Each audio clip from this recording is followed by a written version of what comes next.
Hello everyone, welcome back. My name is Talia. I'm an artist and interior stylist in Los Angeles, and I help people affordably curate more beautiful and functional spaces. It's been a long time. I shouldn't have left you without a dope beat to step to.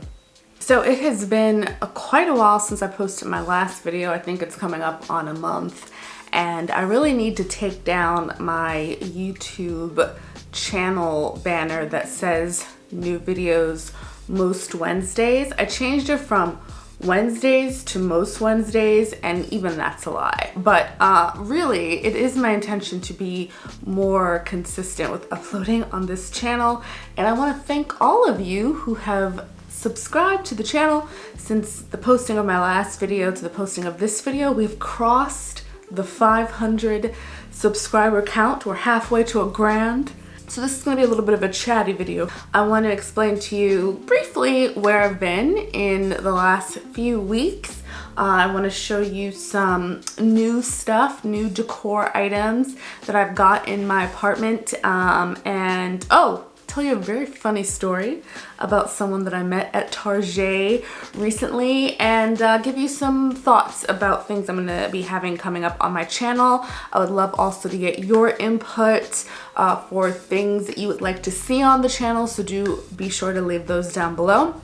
But without further ado, let's get started. I'm gonna leave timestamps for anyone who wants to skip the kind of like non-interior styling portions of this video, so feel free to do that. So where I've been the last couple weeks, I think I've mentioned in previous videos that I had, up until 2019, I had a full-time job in human resources, and I also worked part-time on the weekend. So I was literally working 7 days a week, very much burning myself out, but that's a story for another day. So for a 4-year period, I worked a really crazy amount of hours. I was working my full-time job in human resources, my part-time job on the weekends, and I have worked in human resources. It's coming up on like 15 years, which is, as you know, crazy that I have a 15-year career in human resources because I'm only 26.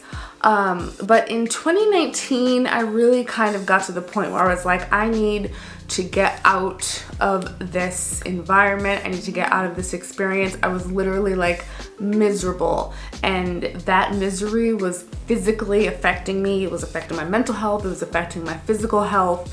And it wasn't a way that I wanted to live. So I got all my ducks in a row. Like, I really ramped up paying down my debt, and I started saving up money because I knew I wanted to quit my full-time job, focus, take an extra day, pick up some extra hours on my part-time job, and really focus on building my design studio, Talia Warren Design. Hello, welcome. Thanks so much for being a part of this. So that was my goal at the end of 2019. That's when I quit my full-time job. 2020 started, I kind of got off onto a good start, and then the panorama happened and everything kind of shut down, and it was like, I can't contact the people that I need. I can't shop for the things that I need. You know, people aren't spending money that they wanted to. Events that I was gonna do floral work for, like, were not happening. And I also kind of was just like in a headspace where I was not at my optimum productivity, really. So we're coming up on the end of 2020. I'm really trying to avoid decimating the buffer in savings I had built up with the anticipation of knowing I wanted to quit my job and build a business while working part-time. And I got a call from a recruiter who was actually looking to put me into another job, which was more of a straight HR job. Definitely something I probably could have done more easily, kind of just like shut my brain off and perform the work. That job fell through.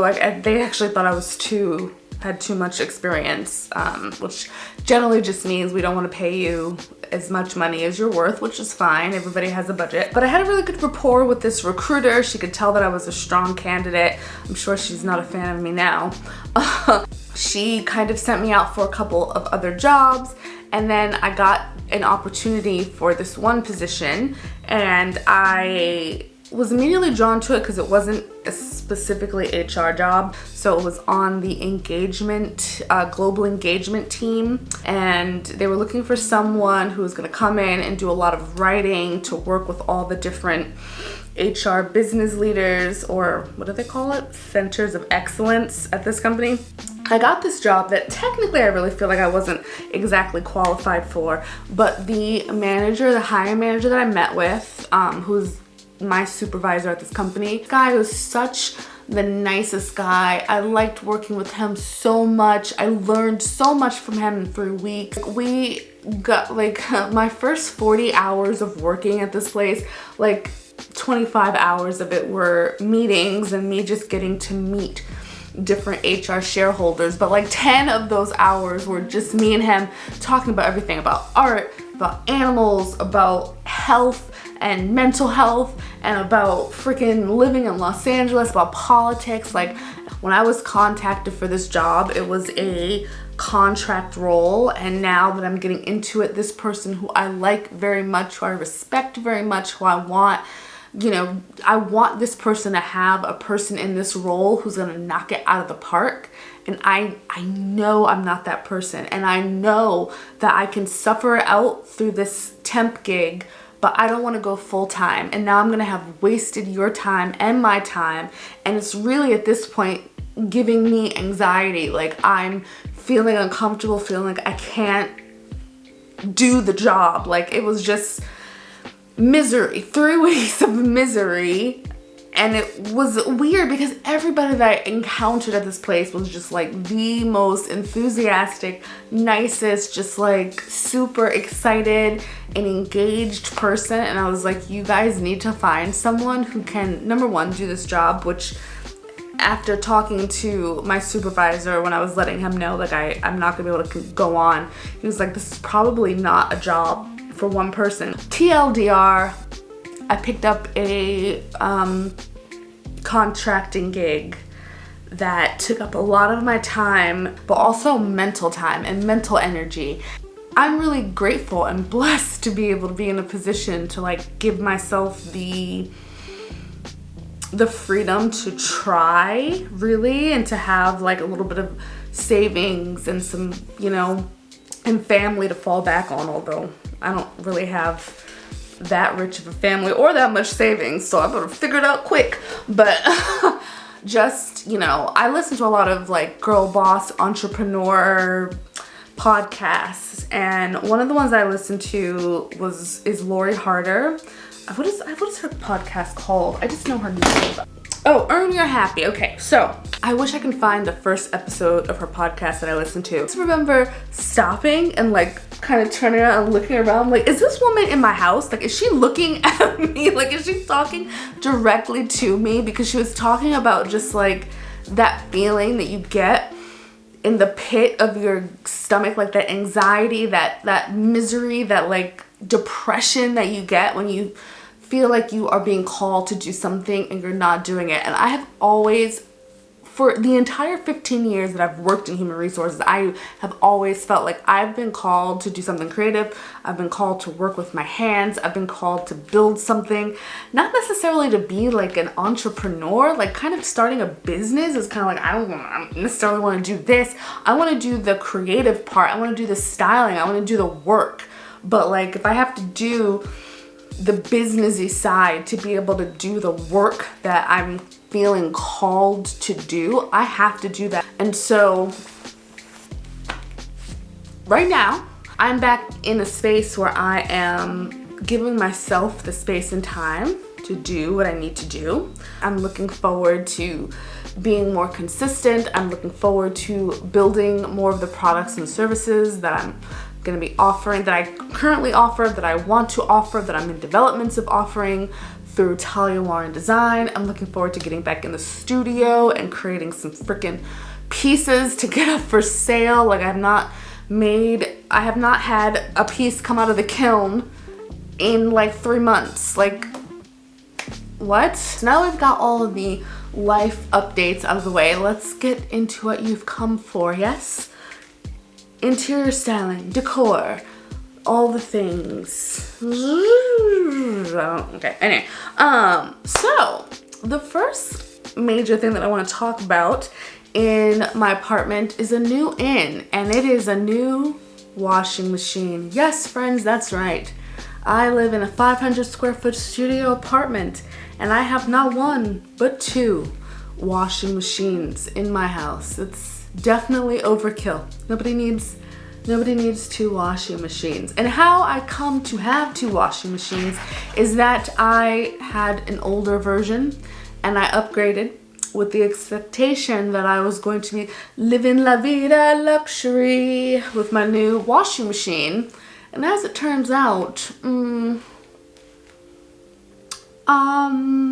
it might be the new machine that's going up on Facebook Marketplace, and I might be keeping the old one. As a matter of fact, I'm 95% sure I'm going to be keeping my original version of my Panda washing machine and selling the newer single basin fully automatic device that I thought was going to be the greatest upgrade that I ever made. Time saving, life changing, and all that jazz. So I'm gonna have linked down below my review that I did, my 4-year review of the older version of the Panda washing machine, as well as the dryer, all the accessories and tips and tricks that I recommend with that device.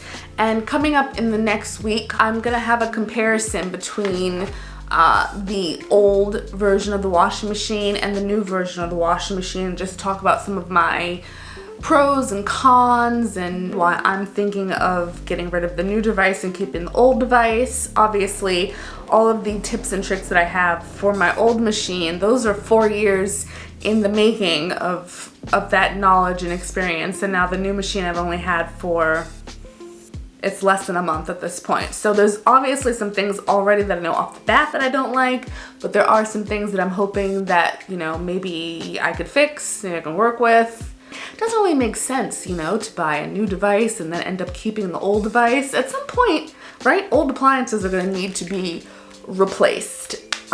So I'm kind of thinking about that and but also thinking about like, I don't want to make my life more difficult for no reason, right? And if I'm buying something that's supposed to make my life less difficult and it makes my life more difficult, I need to get rid of that thing and just move on. So definitely, if you're interested in portable washer dryer drama, do be on the lookout for that video and check out the review of my old devices if you haven't seen those already. Since we're talking about appliances, I want to also mention another new device that I've just purchased for my house, which is an air filter. So I have been looking at air filters, air purifiers for a while now. I think I've mentioned in prior videos that my apartment is where dust comes to die, and I wasn't aware that an air purifier, some of them allege to get rid of dust. I thought it was like, I don't know, like chemicals and mold and stuff in the air, but some of these purifiers, including the one that I purchased, claim to get rid of dust in the air, and I was just like, I would like to see that. So I have this device I purchased from Amazon. I'll have a link down below. So far, so good. If you guys are interested, we'll make a separate video after a while of just like my more in-depth thoughts of the air purifier. I've only had it in the house for a couple of days, so I definitely do notice that the air smells a little bit cleaner and fresher. I haven't really noticed a substantial reduction in dust, but I'm gonna keep dusting, get all the dust off the surfaces and get it in the air, so hopefully it can be picked up by the purifier, and then see if a week later, if there's less dust settling on my surfaces. I'm also paying attention to just how I feel kind of like in this general region, because I don't want to think that I picked up allergies as an adult because I didn't have allergies for the entire my entire 18-year childhood, even into my adulthood. All of a sudden I picked up allergies. I just don't want to believe that that's how it works. I can accept sort of that with age I'm gonna lose flexibility and collagen, and my knees are going to start to hurt, my lower back is going to start to hurt, my shoulders are going to start to hurt, and all that jazz. But what I cannot accept is that on top of all of that, you're also going to start developing just allergies to the air, allergies to existing. No, something else has got to be going on. It's got to be some kind of cancer that the doctors have not discovered. I can see a piece of dust floating in the air right now. I have the air filter off because it makes a little bit of noise. I didn't want the noise in the background, but I can see a piece of dust floating in the air. Ugh. And like I said, it does feel, when I take a deep breath in here, it does feel just kind of like more neutral. Like it doesn't smell like anything good or bad, which is fine. Like I want my house to smell like nothing, and then I add the good smells versus my house smells like shit and I'm trying to like add good smells to get it to neutral. So far so good on the air purifier. The next update I want to talk about is actually a change in decor placement. So I swapped the location. Oof, I don't have my glasses on and I'm looking in the viewfinder. I swapped the location of the table and the chairs, the little stools, underneath by the end of my bed. And this was actually a suggestion from one of you. So Barbara, if you are watching this video, thank you very much for making that recommendation. She made this suggestion that those would be they would look good switched, and I'd actually thought about that prior, but my whole theory of having the console table thing at the end of the bed was that I wanted the bed to seem kind of recessed, and I wanted it to seem like it was in its own separate space. Prior, I had a curtain hanging from the ceiling to kind of create that separation, and I really do think the table did a good job of kind of mimicking that separation, especially with taller items. But having swapped these two out, the bed still does feel recessed in the room. I'm still kind of okay with the separation feel. Having the stools at the end of the bed does kind of like, I don't know, it just kind of punctuates the space. And if you watched my vantage point video, you'll know that this line of sight looking directly into my apartment, where you're looking at that Prada sign, looking past that into the office bathroom space, that's a really important line of sight for me. So I actually prefer having the console table against that wall because I can put some tchotchkes on there that you can see a lot better from the first step that you take into the apartment versus having to get in front of the bed and kind of like turn and arrange yourself to look down at all of the goods there. I'm really happy that I saw that comment and kind of decided to give it a go, and that it worked out so well. And I'm looking forward to seeing what kind of decor I can swap out on that console, because now it's really kind of even more of an attention grabber than it was when it was at the foot of my bed. And finally, since we're speaking of decor and console decorations and all of that jazz, I wanted to end this little segment by showing you a couple of new items that I've picked up decor-wise recently. I'm gonna be honest and say that I actually don't shop for art and decor very often. I try to go for quality over quantity, and part of that is because I don't have the space to have a bunch of junk, but also because I really want to, when I say I help people curate their homes, I really do want to help people bring things into their homes that are meaningful for them. And so I'm very intentional with what I bring into my home. Now that doesn't mean that I'm paying top dollar for it. Some of the items I'm about to show you right now I got from good old Target, but it does mean that I am okay with taking the time in building up in a collection of items that I bring into my home, and that I try to be really thoughtful about things and how they will add to things, and whether or not I'm going to get a lot of good use out of it. So let's start with the stuff that I got from Target. From Target, I picked up these two, and I am obsessed with them.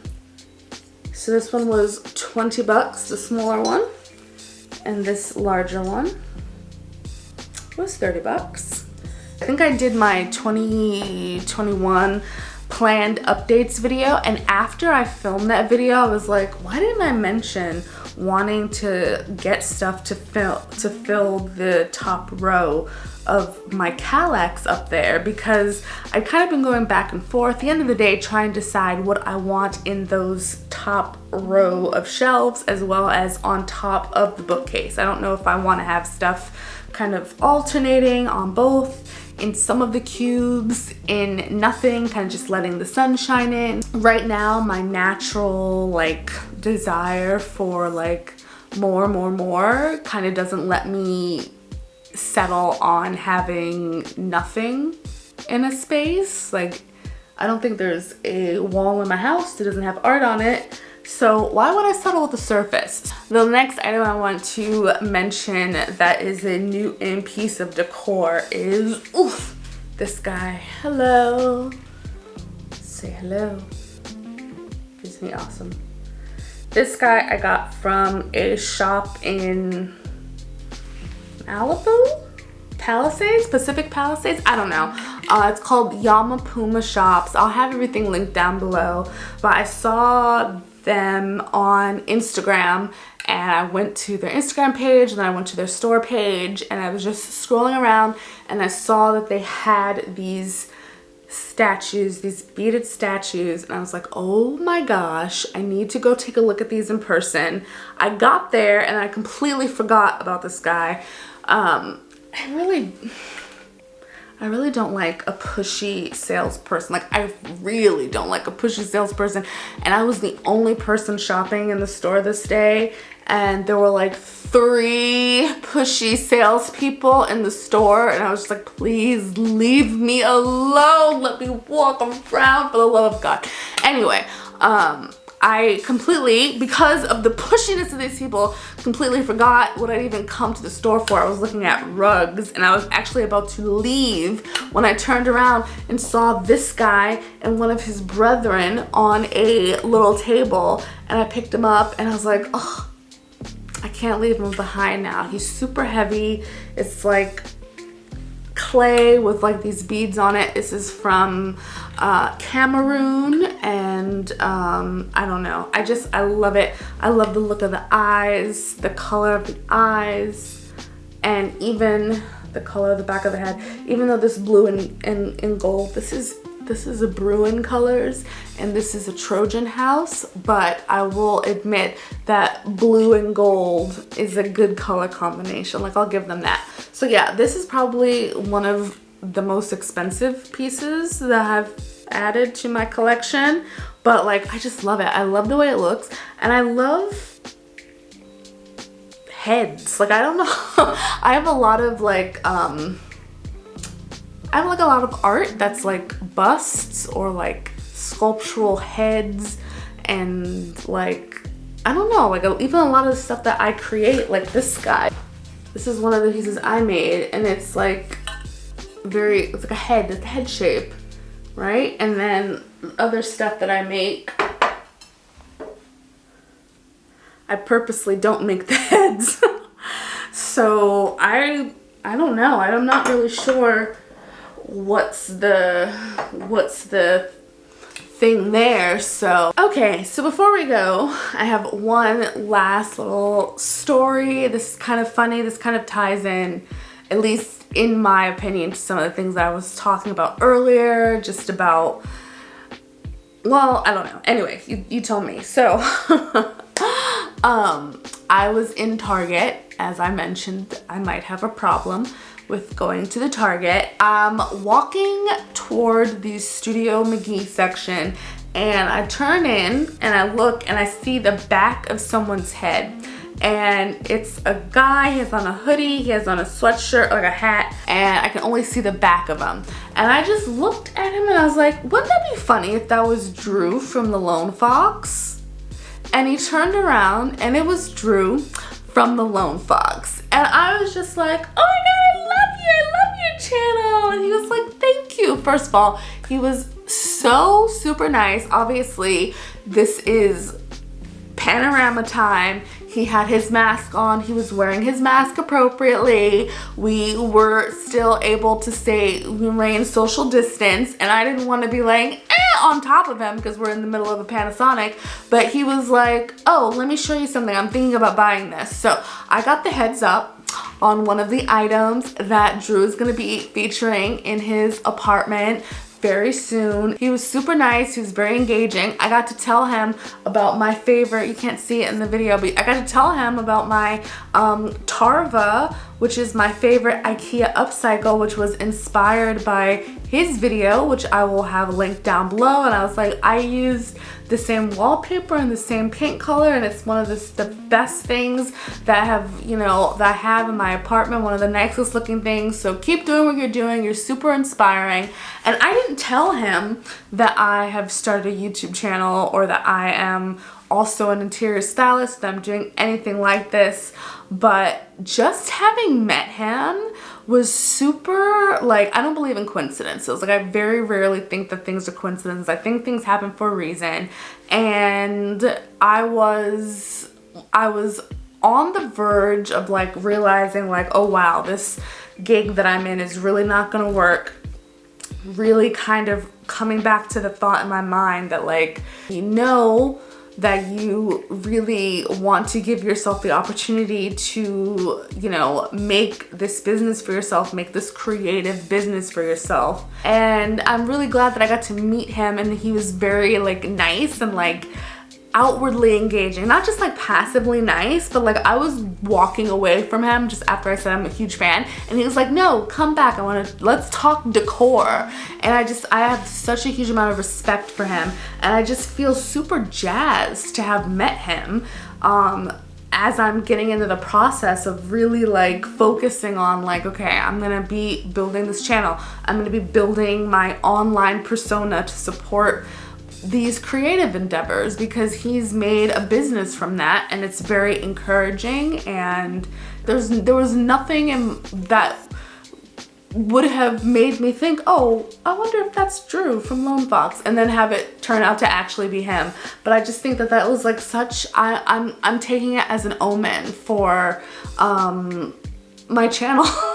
I'm grabbing all the insignificant coincidences out of the realm, and I'm gonna use them as positivity for my channel. I'm very inspired. And that's all, everyone. Thank you so much if you've made it to this point in the video. I appreciate you. You're the real MVP, because I know this is probably gonna end up being a long one. Subscribe to the channel if you're interested in more videos talking about interior styling and decor, plants, art, and all that jazz. Next video up on this channel will be that panda comparison video, so be on the lookout for that. And until next time, guys, stay safe, be well, and have a good one. Bye.